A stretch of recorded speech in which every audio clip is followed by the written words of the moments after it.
বাংলাদেশে NSI DGFI কেন আছে, গোয়েন্দা সংস্থা কেন আছে, প্রশাসন কি করে, কিভাবে বাংলাদেশ থেকে একজন খুনি ভারতে পালিয়ে যায়? এতগুলো লোককে ভোগাত দিতে আপনাদের কোনো লাভ হবে?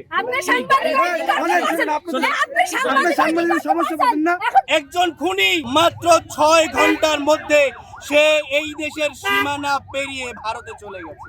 এই দেশের বিজেপি কি করে? হ্যাঁ, আমি একজন সাংবাদিক, মারা গেছে। এতগুলো লোককে ভোগাত দিতে আপনাদের কোনো লাভ হবে?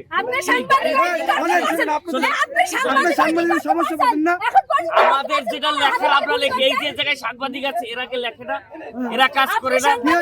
আমাদের লেখাটুকু পর্যন্ত অধিকার আছে, ওই লেখাটুকু পর্যন্ত নিউজ পর্যন্ত এই জায়গায় মিডিয়া শুধু ওইটা নিউজ তো প্রকাশ করতে পারবে, বুঝছেন? আমি 15 বছর যাবত সাংবাদিকতা করি, আমি জালাল এই সাংবাদিকতা নিয়ে অনার্স মাস্টার্স করা, ঠিক আছে? আমাদের হাতে তো এই নিউজ আর করে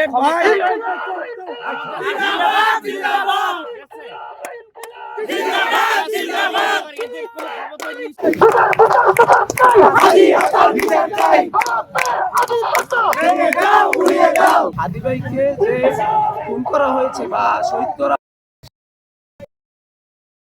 সেই খুনি কিভাবে ভারতে পালিয়ে যায় আর ভারত বা কিভাবে আশ্রয় দিল, সেই জন্য আজকের এই আমাদের কর্মসূচি।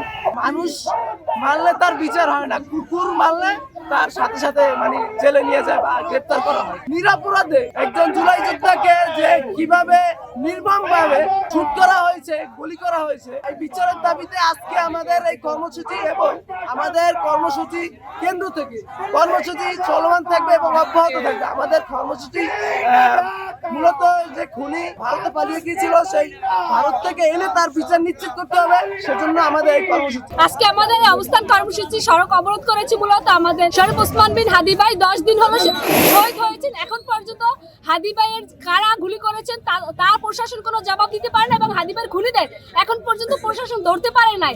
এই জন্য মূলত আজকে আমরা হাদি ভাইয়ের বিচারের দাবিতে আজকে এখানে অবস্থান কর্মসূচি করছি। এতদিন পর প্রশাসন আজকে সে জবানবন্দি দিয়েছে যে আপনার খুনি যে সে হলো ভারতে পালিয়ে গেছে। আমাদের প্রশ্ন প্রশাসনের কাছে, তাহলে বাংলাদেশে এনএসআই ডিজিএফআই কেন আছে, গোয়েন্দা সংস্থা কেন আছে, প্রশাসন কি করে, কিভাবে বাংলাদেশ থেকে একজন খুনি ভারতে পালিয়ে যায়? বর্ডার গার্ডে বিজেপি আছে, কেমনে পালিয়ে গেল? কারণ সাথে সাথে কিন্তু সিসিটিভি ফুটেজ সংগ্রহ করেছিল তারা। আপনারা গণমাধ্যম কর্মীরাও কিন্তু প্রচার করেছিলেন সিসিটিভি ফুটেজ।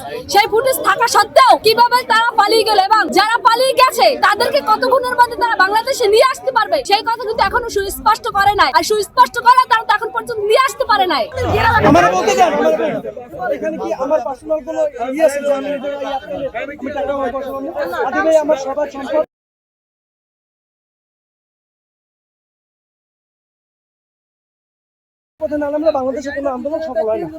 বিচার নাই, সঠিক কোনো শাসন নাই। যদি সঠিক কোনো শাসন থাকতো তাহলে আমাদের হাদি ভাইকে এইভাবে দিনে দুপুরে নৃশংসভাবে হত্যা করতে পারে না, যদি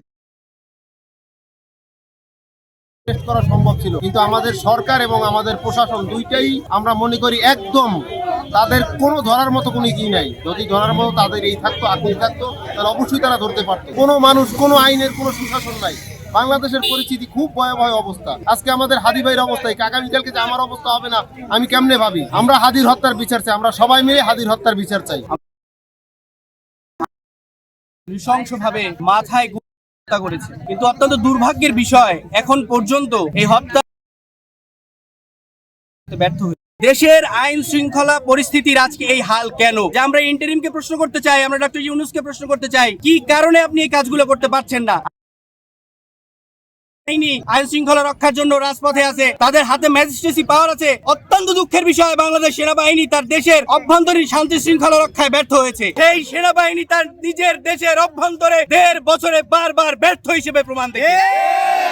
আমরা প্রশ্ন রাখতে চাই সেনাপ্রধানের কাছে, আপনার ক্যান্টনমেন্ট থেকে আপনার সেনাবাহিনী আজকে রাজপথে 1.5 বছরে আপনি আপনার নিজের নাগরিকদেরকে নিরাপত্তা দিতে পারেননি।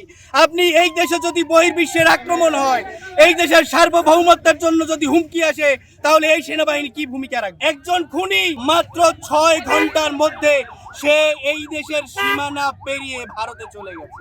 এই দেশের বিজেপি কি করে? যদি এই দেশের উপর ভারত আক্রমণ করে, তাহলে এই ধরনের দুর্বল সেনাবাহিনী, দুর্বল বিজেপি আমাদের নিরাপত্তা দেবে।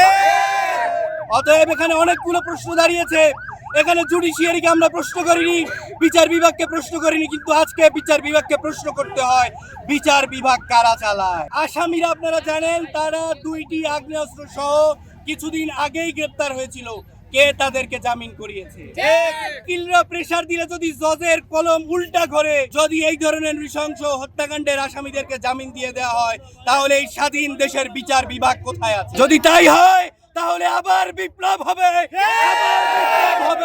আবার বিপ্লব হবে, বিচারকদের কলম স্বাধীন করার বিপ্লব। সবাই সবার চিন্তায় আছে, তাহলে আমাদের হাদি উসমান হাদির বিচারে কি হবে? আমরা বিচার বিচার বিচার চাই, হাদি হত্যার বিচার চাই। এই হাদি করছে যে এই হাদি হত্যার বিচারের জন্য আজ আমাদের যে রাস্তায় আসতে হবে তা আমরা কখনো বুঝি নাই। যদি হাদি হত্যার বিচার যদি আপনারা না করেন,